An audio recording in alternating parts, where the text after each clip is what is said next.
The story begins on Memorial Day, as 8 candidates eagerly arrive for an interview for a highly coveted position at a renowned company. They are led into an examination hall where 8 seats are arranged with question papers and roll numbers assigned to each candidate. A security guard stands at the door, maintaining order. Soon, a male invigilator arrives and addresses the candidates. Only you 8 have been chosen for this opportunity. It wasn't an easy feat to get here. Now, listen carefully. There will be only one question and you will have 80 minutes to solve it. However, you must follow 3 rules. 1. You cannot speak to me or the guard. 2. You must not spoil your question paper. 3. Leaving the examination hall will disqualify you. Is that clear? The room remains silent and the invigilator exits. The candidates glance at their papers only to discover they are completely blank. Confused and frustrated, they exchange uncertain looks. One girl writes confidently on her paper, "I am sure that I deserve this job." However, the guard promptly disqualifies her for spoiling her paper. Her removal heightens the tension among the remaining candidates. Realizing they cannot address the invigilator or guard, one of the candidates suggests they talk amongst themselves, as that hasn't been prohibited.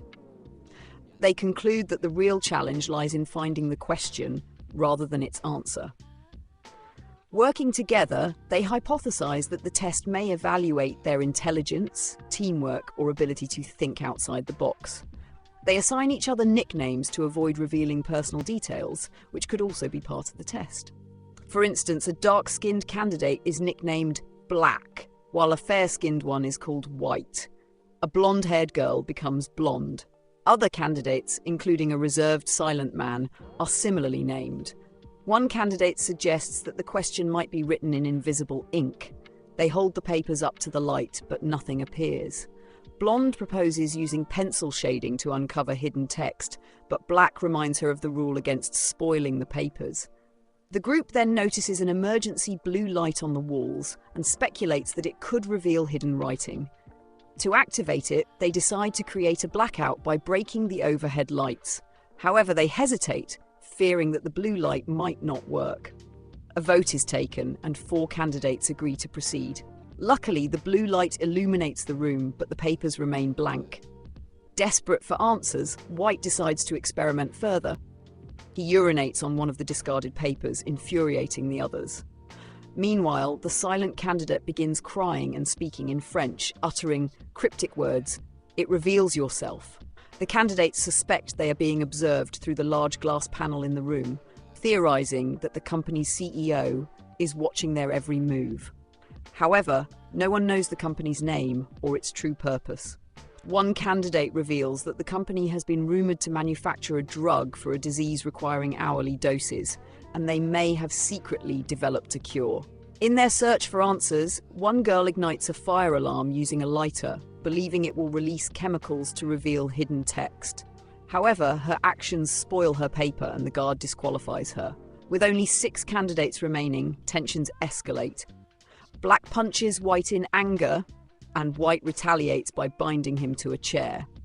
As time ticks away, White suddenly begins trembling and pleads for his medicine, revealing he suffers from the very disease the company's drug treats. He claims to know the question, but demands a dose in exchange for the information. The group checks his pockets but finds no medicine. Eventually, Blonde discovers the dose hidden in another candidate's discarded chewing gum. She administers it to White just in time. Grateful, White reveals the question. The answer is the last remaining candidate. Chaos erupts as candidates vie to be the last one standing. White attempts to manipulate the others, but Black turns on him and binds him again. Blonde cleverly uses the voice-activated lights to her advantage, saying, "Lights out," to hide in the dark. When the lights return, White discovers Black has been shot with a non-lethal bullet.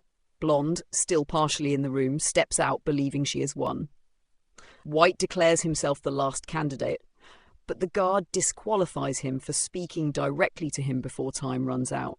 As the clock strikes 0, Blonde remains the only candidate. The silent man, revealed to be the company's CEO, steps forward. He explains that the real question was asked at the beginning. "Do you have any questions?" Blonde's initial response of no was the correct answer, proving her composure and understanding of the challenge. Blonde, however, refuses the job, citing ethical concerns about the company's practices. The CEO reassures her that the non-lethal bullets contain a groundbreaking capsule capable of curing not only the disease, but many others. Moved by this revelation, Blonde accepts the position, and the film concludes on a hopeful note.